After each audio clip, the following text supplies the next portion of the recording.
কিছু কিছু জিনিসের প্রতি মানুষের আকাঙ্ক্ষা জনমভর। এর মধ্যে অন্যতম হলো সন্তান সন্ততি। এই সন্তান কখনো হয়ে যায় জিনা মানে সৌন্দর্য, আবার এই সন্তান কখনো হয়ে যায় ফিতনা মানে পরীক্ষা, আবার এই সন্তান কখনো হয়ে যায় আদুয়া মানে শত্রু। ঠিক কিনা? আমাদের সন্তানরা যেন আমাদের জন্য পরীক্ষাও না হয়, শত্রুও না হয়। আমাদের সন্তান যেন আমাদের চক্ষু শীতলের কারণ হয়। ঠিক কিনা? এজন্য আল্লাহ মুমিনদেরকে শিখিয়ে দিয়েছে, দোয়া করো, আল্লাহর কাছে চাও যে আল্লাহ আমাকে এমন সন্তান দেন, আমাকে এমন স্ত্রী দেন যাদের দিকে তাকালে আমার চোখ জুড়িয়ে যাবে। আল্লাহ বললেন তোমরা আমার কাছে চাও আর বলো রব্বানা হাব লানা মিন আজওয়াজিনা ওয়া যুররিয়াতিনা কুররাতা আ'ইন ওয়াজআলনা লিল মুত্তাকিনা ইমামা। ও আমাদের রব, আমাদেরকে এমন স্ত্রী দান করেন, এমন সন্তান দান করেন যে স্ত্রীদের দিকে তাকালে, যে সন্তানের দিকে তাকালে আমাদের হৃদয়টারে জুড়িয়ে দিবে কে? এরকম স্ত্রী, এরকম সন্তান আমরা চাই কি চাই না? ঘরে ঢুকার পরে স্ত্রীর দিকে তাকালে কলিজা ঠান্ডা হয়ে যায়, সন্তানের দিকে তাকালে হৃদয়টা জুড়িয়ে যায়। এরকম সন্তান আমরা চাই না? কথা বলতে হবে, চাই কি চাই না? এরকম সন্তান কেমন করে আপনারা গঠন করবেন, কেমন করে সন্তানকে মানুষের মতো মানুষ বানাতে হয়, এই নিয়ে কিছু কথা আজকে আমরা শুনবো। কিভাবে ছেলে মেয়েদেরকে মানুষ করবে? ভালো ছেলে মেয়ে পাওয়ার প্রথম পদ্ধতি হচ্ছে, বাবার দায়িত্ব হচ্ছে ছেলে মেয়েদের জন্য ভালো মায়ের ব্যবস্থা করবে। কিসের ব্যবস্থা? কারণ মা হচ্ছে production house, kind of factory. Factory যদি ভালো হয়, ওটা থেকে যে প্রোডাক্ট বেরোবে ওইটাও ভালো হবে। ঠিক কিনা? বাপ ভালো তার বেটা ভালো তাই, মা ভালো তার ছি, গাই ভালো তার দুধ ভালো রে, দুধ ভালো তার ঘি। সো মা যদি ভালো হয়, ফ্যামিলি ভালো। আমাকে একটা শিক্ষিত মা দাও, আমি একটা শিক্ষিত সমাজ উপহার দেব। ঠিক কিনা? এজন্য প্রথম দায়িত্ব হচ্ছে ছেলে মেয়েদের জন্য ভালো মায়ের ব্যবস্থা কর। ওমরে ফারুক রাদিয়াল্লাহু তাআলা আনহু যখন খলিফা, এক বাবা এসে বিচার দিল, খলিফাতুল মুমিনিন, আমিরুল মুমিনিন, আমার ছেলে আমার কথা শোনে, বেয়াদবি করে। ওমরে ফারুক ডাকলেন, তুমি তোমার বাবার সাথে বেয়াদবি করো? এটা তো কবিরা গুনাহ, তুমি তো জাহান্নামে যাবা এরকম করলে। ছেলে বলে, হ্যাঁ আমিরুল মুমিনিন, সব দায়িত্ব কি আমাদের? বাবা মার দায়িত্ব নাই?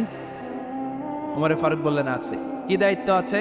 ওমরে ফারুক বললেন, বাবার 3টা দায়িত্ব। নাম্বার 1, আইয়ানতাকিয়া উম্মা, বাবা তার ছেলের জন্য ভালো মায়ের ব্যবস্থা করতে। সুবহানাল্লাহ পড়বেন না? আইয়াফসিনা ইসমা, ভালো নাম রাখবে। আইয়ু আল্লিমা মিল কিতাব, কোরআন শিক্ষা দিবে। এবার ছেলে বলে, শোনেন আমার আব্বাই 3টার একটাও করেনি, 3টার একটাও করে নেই, আর কিসের দিতে আসছে আমার নামে? আমার মা হচ্ছে এক জানজি, নর্তকী নারী, এক অগ্নি উপাসকের কাছে ছিল, আদব আখলাক ভদ্রতা সভ্যতা কিচ্ছু জানেন। আমার মা আমার জীবনে কিছুই ভালো কিছু শিখেন। নাম্বার 2, আমার নাম রাখছে সাম্মানি জোহলা ইয়ানি খানফাসা, আমার নাম রাখছে সামসিকা। নাম কি? এটা একটা নাম হইল? ওয়ালাম ইউআল্লিমনি হারফাম মিন কিতাবিল্লাহ, আল্লাহর কিতাবের একটা অক্ষর আমারে শিখায় নাই। ওমর ফারুক এবার রেগে গেলেন, বাবার গায়ে ধরলেন, তুই বেটা বিচার দিতে আসছিস ছেলেরে নিয়ে, এখন তোর বিচার হবে আগে। 1 নম্বর দায়িত্ব, ছেলে মেয়েদের জন্য ভালো মায়ের ব্যবস্থা করতে হবে। নাম্বার 2, ভালো মায়ের ব্যবস্থা করলেন, এবার দাম্পত্য জীবন শুরু করলেন। এবার আপনার আল্লাহর কাছে নেককার সন্তান চাইবেন। সন্তান দেওয়ার মালিক কে? আল্লাহর কাছে দোয়া করবেন, রব্বিলা তাদারনি ফারদাও ওয়া আনতা খায়রুল ওয়ারিসিন। এটা নবীদের দোয়া, পারেন না দোয়াটা? সবাই পড়েন আমার সাথে, রব্বিলা তাদারনি ফারদাও ওয়া আনতা খায়রুল ওয়ারিসিন। এর মানে হলো, আল্লাহ আপনি আমারে নিঃসন্তান বানিয়ে দুনিয়ায় রাখবেন না, আপনি তো উত্তম উত্তরাধিকার তৈরিকারী, আপনি উত্তম সন্তান দানকারী। ঠিক কিনা?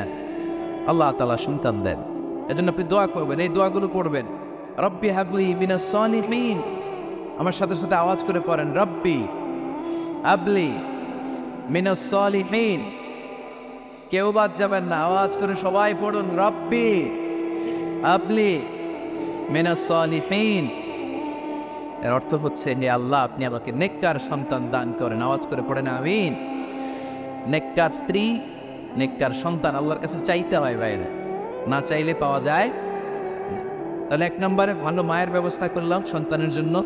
2 নম্বরে আমরা আল্লাহর কাছে দোয়া করলাম। 3 নম্বরে আল্লাহ দোয়ায় সাড়া দিলেন, আল্লাহ ছেলে বা মেয়ে কিছু একটা দিলেন, তখন শুকরিয়া করবেন কার, নাকি না শুকরি করবেন? অনেকে ছেলে পছন্দ করে, মেয়ে পছন্দ করেন, আছে না নাই? আলহামদুলিল্লাহ এখানে এরকম কেউ নাই। এই আছে, তুমি জানলা কেমনে? আমি বাঁচায় দেওয়ার জন্য বললাম নাই, এরপর আর একটা আছে। যদি কেউ থেকেও থাকে, চেঞ্জ ইউর মাইন্ড, আপনার মাইন্ডটা চেঞ্জ করেন। ছেলে হোক মেয়ে হোক, শুক্রিয়া করবেন কার? কারণ পৃথিবীর এই যে বড় বড় বিজ্ঞানীরা মাইক বানাতে পারে, মোবাইল বানাতে পারে, কম্পিউটার বানাতে পারে, রকেট বানাতে পারে, জেট প্লেন বানাতে পারে, হেলিকপ্টার বানাতে পারে, কিন্তু পৃথিবীর সব বিজ্ঞানীরা মিলে একটা বাচ্চা বানাতে পারবে? একটা সন্তান বানাতে পারবে? আর্টিফিশিয়াল মাঝে মাঝে রোবট বানায়। একটা রোবট আসছিল আমাদের দেশে, সোফিয়া নামে, মনে আছে? এরকম আরও ডেভেলপড রোবট তারা বানিয়েছে, কিন্তু এগুলোও কাজ করে না। এদিকে যাইতে গেলে মাঝে মাঝে ওদিকে চলে যায়। আর এগুলোর সিস্টেম সফটওয়্যার ভিতরে ঢুকাই দিতে হয়, সফটওয়্যারে যা, এর বাইরে কিছু বলতে পারে না। তাহলে গোটা বিশ্বের সবগুলো রোবট এক জায়গায় রাখলে আল্লাহর দেয়া একটা মানুষের ব্রেনের সমান হবে? এই পৃথিবীর সবচেয়ে পাওয়ারফুল কম্পিউটারের নাম হচ্ছে দি ক্রে 1 সুপার কম্পিউটার। আমেরিকার মিলিটারি বেজে বিভিন্ন ম্যাথমেটিক্যাল ইকুয়েশন ড্র করার জন্য এই কম্পিউটার তারা ইউজ করে। এরকম 10,000 সুপার কম্পিউটার মিলেও একটা হিউম্যান ব্রেইনের সমান হবে না। চিল্লায় পড়েন সুবহানাল্লাহ। ছেলে হোক মেয়ে হোক, শুক্রিয়া করবো কার? অনেকে ছেলে হইলে মহা খুশি, পাড়ার সবাইরে মিষ্টি খাওয়ায়, মেয়ে হইলে খুশি হয়, আছে না নাই? এরকম করবেন না, কারণ আপনার হাতেও নাই, আপনার বউয়ের হাতেও নাই। কার হাতে? তো যেটা আল্লাহর হাতে, এটা নিয়ে আপনারা তো টেনশন কেন? আল্লাহর হাতে ছেড়ে দেন না। আবার অনেকে টানা ছেলে হইতেছে 1 2 3 4, খালি দোয়া করে আল্লাহ একটা মেয়ে দাও, মেয়ে দাও। পঞ্চমবারে হয়েছে আবার ছেলে আছে। আবার অনেকে টানা মেয়ে হইতেছে 5টা মেয়ে, খালি দোয়া করে আল্লাহ একটা ছেলে দাও। ষষ্ঠবারও হয়েছে মেয়ে। এটা আমার হাতেও নাই, আপনার হাতেও নাই, ডাক্তারের হাতেও নাই। কার হাতে? যারটা যার হাতে, এর হাতে ছেড়ে দেয়। পারবেন নাকি না শুকরি করবেন? আল্লাহ বলে খবরদার, দুনিয়ার সবাই অনেক কিছু বানাতে পারে, অনেক কিছু তৈরি করতে পারে, কিন্তু একটা সন্তান দিতে পারে না। তুমি 6টা ছেলে পাওয়ার কারণে না শুকরি করো, মেয়ের জন্য আমার বিরুদ্ধে কথা বলো। এমন অনেক দম্পতি আছে 20 বছর কেঁদে কেঁদে জীবনটারে শেষ করে দিল। আমি এমন পরীক্ষায় ফেলেছি, একটা সন্তানও তাদের দেই নাই। আল্লাহ অনেকে কিছু দেন নাই। ছেলে দেয় কে? সবাই বলতে হবে, ছেলে দেয় কে? মেয়ে দেয় কে? ছেলে মেয়ে দুইটাই দেয় কে? আবার কাউরে ছেলেও দেন না, মেয়েও দেন না, তিনি কে? এজন্য তিনি বললেন, ইয়াহাবু লিমান ইয়াশাউ ইনাসা ওয়া ইয়াহাবু লিমান ইয়াশাউ যুকুর আও ইউযাওয়িজুহুম যুকরানা ওয়া ইনাসা ওয়া ইয়াজআলু মান ইয়াশাউ আকিবা ইন্নাহু আলীমুন কাদির। পড়েন সুবহানাল্লাহ। আল্লাহ রেখে বললেন, আমি এমন এক সত্তা, আমি যারে চাই তারে ছেলে দেই, যারে চাই তারে মেয়ে দেই, যারে চাই তারে ছেলেও দেই, মেয়েও দেই। আমি এমন এক সত্তা, যারে চাই না তারে ছেলেও দেই না, মেয়েও দেই না। তিনি কে? তিনি দেন। এজন্য শুকরিয়া করবেন কার? 3টা চলে গেল, ছেলে হোক মেয়ে হোক, শুকরিয়া কে? 4 নাম্বার, ছেলে দেখ মেয়ে দেখ, সন্তান হওয়ার সাথে সাথেই ছেলের কানে বা মেয়ের কানে আজান দিতে হবে। কে দিতে হবে? আজান দিতে হবে। দেন না আপনারা? দিবেন নাকি ইমাম সাহেব হুজুর আসবে তারপরে দিবে, বসে থাকেন? খতিব সাহেব হুজুর না আসলে তার আজান দেওয়া যাবে না, বড় হুজুর না আসলে তার দেওয়া যাবে না, এরকম? মুসনাদে আহমদ ইবনে হাম্বলের হাদিস, ফাতেমা রাদিয়াল্লাহু তাআলা আনহার প্রথম সন্তান ইমাম হাসান রাদিয়াল্লাহু তাআলা আনহু, আল্লাহ রাসূলের নাতি ইমাম হাসান যখন জন্মগ্রহণ করলো, বিশ্বনবী নিজে এসে হাসানকে কোলে নিয়ে হাসানের কানের সামনে আজান দিয়েছেন।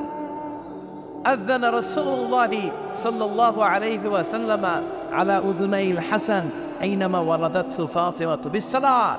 বিশ্বনবী নিজে আজান দিয়েছে। আজান দিতে পারেন আপনারা? পারেন না সবাই? আল্লাহু আকবার, আল্লাহু আকবার, আল্লাহু আকবার, আল্লাহু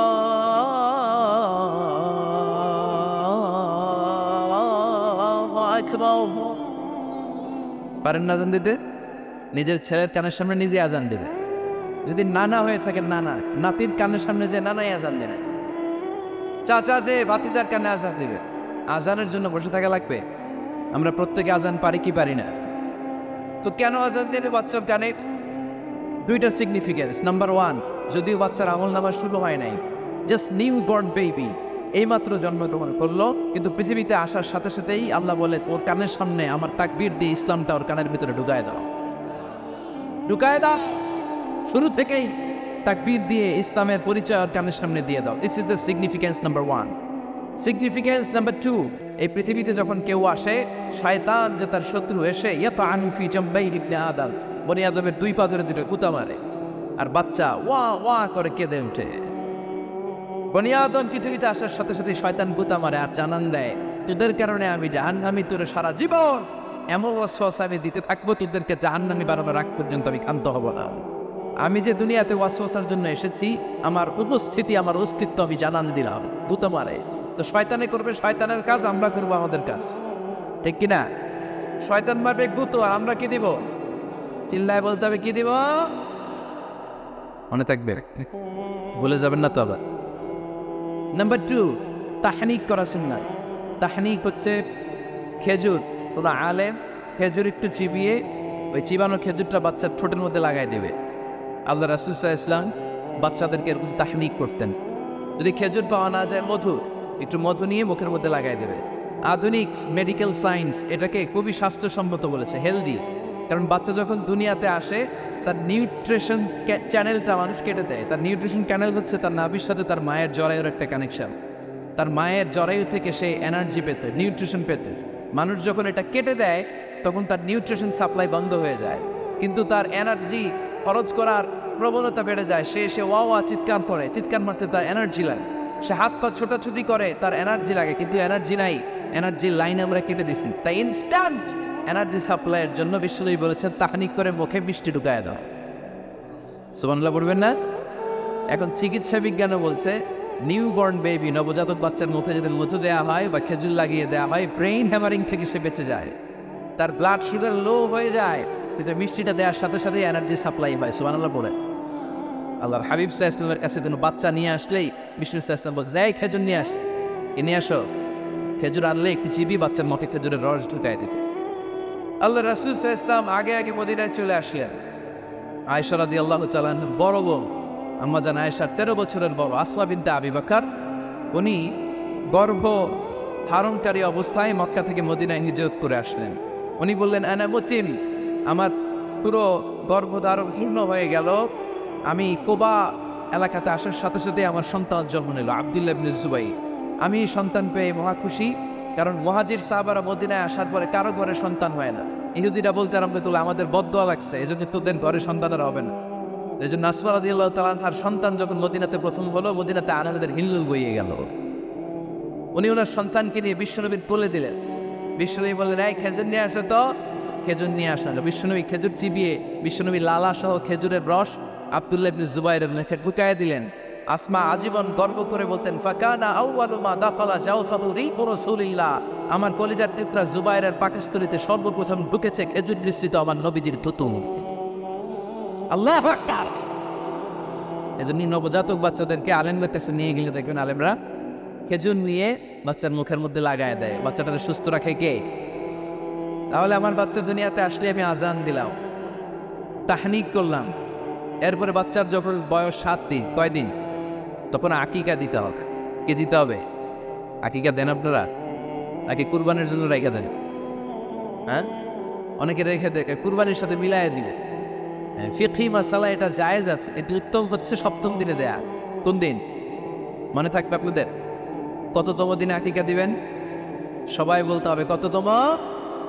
কুল্লু গুলাম রাহিনাতুন বিআকিকা তুযবাউ আনহু ইয়াওমা সাবিহি। 7ম দিনে আল্লাহ রাসূল সাল্লাল্লাহু আলাইহি ওয়াসাল্লাম ইমাম হাসান আর হুসাইন রাদিয়াল্লাহু তাআলা আনহুমা, এই দুই নাতির আকিকা বিষ্ণু সাল্লাল্লাহু আলাইহি ওয়াসাল্লাম 7ম দিনে ছাগল দিয়ে দিয়েছিলেন। পড়েন সুবহানাল্লাহ। আনিল গোলামি শাতান ওয়া আনিল জারিয়াতি শাত। ছেলে হলে 2টা ছাগল, ছেলে হলে কয় ছাগল, মেয়ে হলে কয় ছাগল? দিতে রাজি আছেন তো? দিয়ে দিয়ে আকিকা দেওয়ার পরে সুন্দর নাম রাখবেন। যেদিন আকিকা ওই দিন নাম। ইউদাউনা ইয়াউমাল কিয়ামাতি বিআসমাইকুম ওয়া আসমাই আবাইকুম। কিয়ামতের দিন আল্লাহ তাআলা তোমাদের নাম ধরে, তোমাদের বাবার নাম ধরে ডাকবে। আল্লাহ বলবে, মিজানুর রহমান ইবনে আলী আহমদ ইবনে জাইনুল আবেদিন, দাঁড়াও দাঁড়াও, বাবার নাম দাদার নাম বলে বলে আল্লাহ ডাকবে, দাঁড়াও। এজন্য ফাহসিনু আসমাকুম, তোমাদের নামগুলো সুন্দর সুন্দর রাখতো। এখন যারা নাম রাখছে বল্টু, আল্লাহ বলবে বল্টু ইবনে সল্টু দাঁড়াও, ঠিক কিনা? তো বল্টু ইবনে সল্টু ইবনে জন্টু, তখন বল্টু সল্টু জন্টু, দাদা বাবা ছেলে দাঁড়া দেবে। তো এই কুটি কুটি মানুষের সামনে বল্টু নামটা শুনতে আপনার ভালো লাগবে? আল্লাহর হাবিব সাল্লাল্লাহু আলাইহি ওয়াসাল্লাম বলেছেন আহাব্বুল আসমাইল্লাহ আব্দুল্লাহ আব্দুর রহমান, আল্লাহর কাছে সবচাইতে প্রিয় নাম হচ্ছে আব্দুল্লাহ এবং আব্দুর রহমান। সুবহানাল্লাহ পড়বেন না? সুন্দর সুন্দর নাম রাখবেন, নামগুলো সুন্দর রাখার চেষ্টা করবেন। লিকুল্লি ইসমিন আযার, প্রতিটা নামের একটা প্রভাব আছে। আপনি জল্টু রাখলে ওটা জল্টুর মতোই হবে, আপনি সল্টু রাখলে সল্টুই হবে। আর আপনি যদি রাখেন খালিদ বিন ওয়ালিদ, এটা খালিদ বিন ওয়ালিদের মতো বাঘের বাচ্চা হবে। এই জন্য নামের প্রভাব আছে, নামের impact and influence in your life, এটা অনেক বেশি। সুন্দর সুন্দর নাম রাখ। সপ্তম দিনে সর্বশেষ কাজ হচ্ছে বাচ্চার মাথার চুল হালাক করে দিবেন, শেভ। ডাক্তাররা যদি সাজেস্ট করে যে না বাচ্চার মাথা এখন শক্ত হয় নাই, তাহলে করবে না, সামান্য ট্রিম করে দিবেন। এই চুলগুলো ওজন দিয়ে এই পরিমাণে রূপা বা কিছু টাকা পয়সা দান করে দিবেন, আপনার বাচ্চারে সেফ রাখবে কে? তাহলে 4 নম্বরে বললাম আজান দিতে হবে, তাহনিক করতে হবে, আকিকা দিবেন, নাম রাখবেন এবং চুল হলক করবেন। ফাতেমা রাদিয়াল্লাহু তাআলা আনহা, ইমাম হাসান রাদিয়াল্লাহু তাআলা আনহু জন্মের পরে সপ্তম দিনে চুল কেটে চুলের ওজন পরিমাণে রূপা আল্লাহর রাস্তায় দান করেছিলেন। এগুলো করতে রাজি আছেন তো? আচ্ছা। 5 নাম্বার হচ্ছে 2 বছর মাকে বুকের দুধ খাওয়াতে হবে। কয় বছর? সবাই বলেন। রব্বুল আলামিন বলেন والوالدات يرضعن أولادهن حولين كاملين لمن أراد أن يتم الرضاعة। মায়েরা যেন তাদের কলিজার টুকরা সন্তানকে পরিপূর্ণ 2 বছর দুধ খাওয়ায়। কয় বছর? 2 বছর দুধ খাওয়াবেন। অনেক মায়েরা এটা করে না, দুধ খাওয়ায় না, ডানু খাওয়ায়। ডানু কি খাওয়ায়? আর কি খাওয়ান? সেরেলাক আর নিডো, আপনিও জানেন নিডো। ধন্যবাদ আপনি হেল্প করার জন্য। নিডো আর ল্যাকটোজা আর জোরে বায়োমিন, হরলিক্স আর কি বেবি কেয়ার, বুঝতো সব মাশাআল্লাহ। না, এইসব বেবি কেয়ার ফেয়ারে কাজ হবে না, বুকের দুধ খাওয়াবেন। প্রিয় ভাইয়েরা শুনেন, আল্লাহ তাআলা মায়ের বুকের শাল দুধে বাচ্চার জীবনের প্রথম টিকাটা, ভ্যাকসিনটা ফ্রি দিয়েছেন। আমরা বিভিন্ন টিকা বাজার থেকে কিনি না, প্রথম টিকা, প্রথম প্রাকৃতিক টিকাটা আল্লাহ তাআলা মায়ের বুকের দুধের ভেতরে রেখেছিলেন। যেই সন্তানগুলো মায়ের বুকের দুধ খায় না, এগুলো হয় বলদা নাম্বার 1। কি হয়? বলদা। এগুলো ফার্মের মুরগির মতো হয়। ফার্মের মুরগি আর দেশি মুরগি পার্থক্য আছে না নাই? যেগুলো 2 বছর মায়ের বুকের দুধ খাবে এগুলো দেশি মুরগি, আর যেগুলো ল্যাকটোজেন খায় বড় হয়েছে এগুলো ফার্মের মুরগি। কিনছেন, এটারে দেখবেন যে এটার ওজন দেওয়ার জন্য খাঁচা থেকে বের করে যে ওটার উপরে রাখছে, সারাদিন ওইখানে ফালা রাখলে ওইদিকে বসে বসে জিমায়, ডানে পায়ে নড়েও না, আছে না নাই? এটা হলো ফার্মের মুরগি। আর দেশি মুরগি একটা ধৈরা দেখাইতে পারবে? দেশি রাতা একটা ধৈরা দেখাইতে গেলে ঘাম ছুটে যাবে, ঠিক কিনা? প্রিয় ভাইয়েরা, মায়ের বুকের শাল দুধের ভিতরে আল্লাহ তাআলা অনেক নিউট্রিশন, পুষ্টি গুণ সমৃদ্ধ করেছেন এই দুধকে। আমার মাদেরকে বলবো, আপনাদের কানে যদি আমার মাইকের আওয়াজ যায়, খবরদার, বিশেষ কোনো রোগ বা কমপ্লেক্সিটি যদি থাকে সেটা ভিন্ন কথা, কিন্তু অবশ্যই অবশ্যই আপনার ছেলে মেয়েদেরকে 2 বছর বুকের দুধ খাওয়াবেন। আপনাদের ছেলে মেয়েদের মাথার ব্রেইন অনেক শক্তিশালী হবে, ব্রেইন গ্রোথ হয় খুব ভালো, এদের হাড্ডি হয় অনেক শক্তিশালী, এরা ইমাম মাহাদির সৈনিক হতে পারবে, এরা লড়াই করতে পারবে, এরা ইসলামের পক্ষে থেকে মুজাহিদের ভূমিকা পালন করতে পারবে। আল মুমিনুল কবিয়্যু খায়রুম মিনাল মুমিনিদ দাঈফ। সবল ইমানদার দুর্বল ইমানদারের চেয়ে আল্লাহর কাছে বেশি প্রিয়, ঠিক কিনা? এজন্য সবল এবং ফিট থাকার দরকার আছে না নেই? বুকের দুধ খাওয়াবেন। অনেক মায়েরা এগুলোর ব্যাপারে বেখেয়াল, বাচ্চাকে বুকের দুধ খাওয়ায় না। চাকরি বাকরি করে, চাকরিতে যায়, আর ছেলে মেয়েদেরকে রেখে যায় কাজের বুয়ার কাছে, আছে না নাই? চাকরি করা নিষেধ না, পর্দায় থেকে করতে পারবেন, তবে আগে ছেলে মেয়েদেরকে সময় দিতে হবে বেশ। যে ছেলে মেয়েগুলো বুয়ার কাছে, কাজের মেয়ের কাছে বড় হয়, এই ছেলে মেয়েগুলো কাজের বুয়া আর কাজের মেয়ের আচরণ পেয়েই বড় হয়। মা বাবার আচরণ সে নিজের মধ্যে লালন করতে পারে না, ঠিক কিনা? এজন্য খবরদার, ছেলে মেয়েদেরকে বুকের দুধ খাওয়াতে হবে। 6 নাম্বার আল খিতান, আপনার ছেলে শিশুকে সুন্নাতে খাতনা করাই দিবে। সুন্নাতে খাতনা করান তো আপনারা, এটা সুন্নাত। আরবাউন মিন সুনানিল মুরসালিন, 4টা সুন্নাত সব নবীরা আমল করেছেন। 1 নম্বরে খিতান, সব নবীরা সুন্নাতে খাতনা করেছে। 2 নম্বরে আসিওয়াক, সব নবীরা মেসওয়াক করেছে। 3 নম্বরে আর নিকাহ, সব নবীরা বিয়ে করেছে। 4 নম্বরে আল উতুর, সব নবীরা আতর মেখেছে। সুবহানাল্লাহ কইতে পারলেন না? বাচ্চারা ম্যাচিউর হওয়ার আগেই করায় ফেলবে, 10-এর আগে পড়ে এই সময়ের মধ্যে সুন্নাতে খাতনা করায় ফেললে অনেক রোগ বালাই থেকেও আপনার ছেলেকে হেফাজতে রাখবে কে? 7 নম্বর অনেক গুরুত্বপূর্ণ, তারবিয়া আল ইসলামী, ইসলামী তারবিয়া, তাহযীব, তামাদ্দুন, এটা শিক্ষা দিতে হবে। ছেলে মেয়েদেরকে শিখাইতে হয়। আমি আগেই বলেছি, মানুষের পেট থেকে বেরোলে ওটা মানুষ হয় না, ওটার মানুষ বানাইতে হয়, ঠিক কিনা? এজন্য কোনটা সত্য কোনটা মিথ্যা এটা শিখাবেন, কোনটা হালাল কোনটা হারাম এটা শিখাবেন। ছোট্ট বাচ্চারা অনেক কিছু বোঝে না।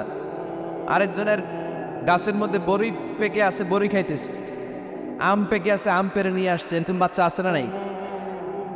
আপনি কালো কালির কলম কিনে দিয়েছেন, ক্লাসে যেয়ে দেখে তার বন্ধুর সবুজ কালির কলম আস্তে করে ব্যাগে বেড়ে নিয়ে আসছে, রাবার নিয়ে আসছে, মানে না? শিখাবেন যে আব্বু আম্মু তুমি যেটা করছো এটা চুরি বলে, এটা কি বলে? ও তো বোঝে না এটা চুরি, ও মনে করে সবই আমার, সবই আমার। ওটা বুঝাবেন সব তোমার না, যেটা আমি তোমারে কিনে দেবো এটা তোমার। আর আরেকজনের ব্যাগ থেকে না বললে নিয়ে আসলে এটার কি বলে? কথা বলেন না কেন? চুরি। খাওয়ার সময় কিভাবে খেতে হয় শিখাই দেওয়ার দরকার আছে না নাই? আল্লাহর হাবিব সাল্লাল্লাহু আলাইহি ওয়াসাল্লামের কোলে এক সাহাবী বসা, ছোট্ট সাহাবী শিশু, খাবার দেয়া হলো। এই সাহাবী শিশু বাম হাত দিয়ে খাবার ধরে, এদিকে ধরে ওদিকে ধরে। বাচ্চারা দেখবেন খাবার খেতে পারবে এতটুকু, নষ্ট করে এতগুলো, আছে না নাই? বিশ্বনবীর কোলে যখন সাহাবী শিশু বসে আছেন, বিশ্বনবী দেখলেন ছোট্ট সাহাবী শিশু খাবারের এদিকে ধরে ওদিকে ধরে, এদিকে টান দেয় ওদিকে নষ্ট করে। আল্লাহর হাবিব সাল্লাল্লাহু আলাইহি ওয়াসাল্লাম ডেকে বললেন, ইয়া গোলাম সামবিল্লাহ, ও ছোট্ট সন্তান, খাওয়ার আগে বিসমিল্লাহ পড়বা। কি পড়বা? ওয়াকুল বিয়ামিনিক, ডান হাতে খাবা। ওয়াকুল মিম্মা ইয়ালিক, তোমার সামনে যেটা আছে সেটা খাবা। ডান দিক বাম দিক চারিদিকে নাড়াচাড়া করা যাবে না।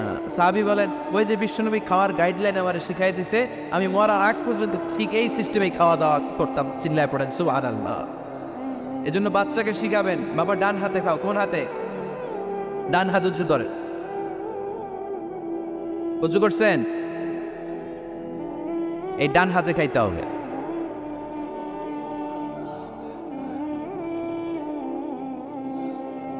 বাচ্চারা দেখবেন না বুঝে বা হাতে খায়, বা হাতে খায় না।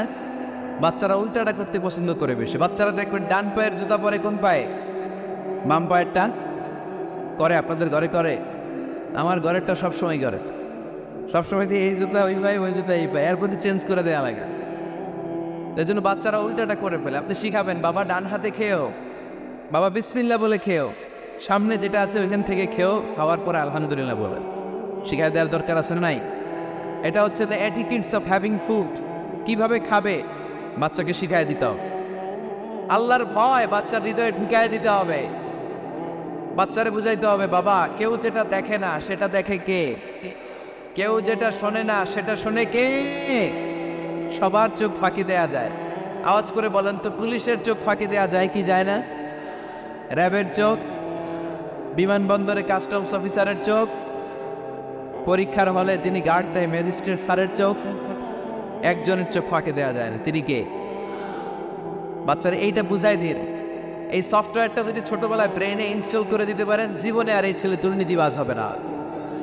জীবনে এই ছেলে কোনো মেয়ের ওড়না ধরে টান দিবে না। কোনোদিন এই ছেলে কোনো মেয়ের গায়ে অ্যাসিড ছুঁড়ে মারবে না। এরা কোনোদিন ক্যাসিনোর ব্যবসার সাথে নিজেকে জড়াবে না। এরা কোনোদিন গুজবে কান দেবে না। এরা কোনোদিন নারীকে ধর্ষিত হবে না। কোনোদিন কোনো নারীর ইজ্জত নিয়ে ছিনিমিনি খেলবে না। এগুলি হবে পাক্কা ইমানদার আর দেশপ্রেমিক, যার হাতে নিরাপদ আমার দেশের লাল সবুজের পতাকা। ছোটবেলায় শিখান। ছোট্টবেলা থেকে আল্লাহর ভয় হৃদয়ে ঢুকায় দেয়।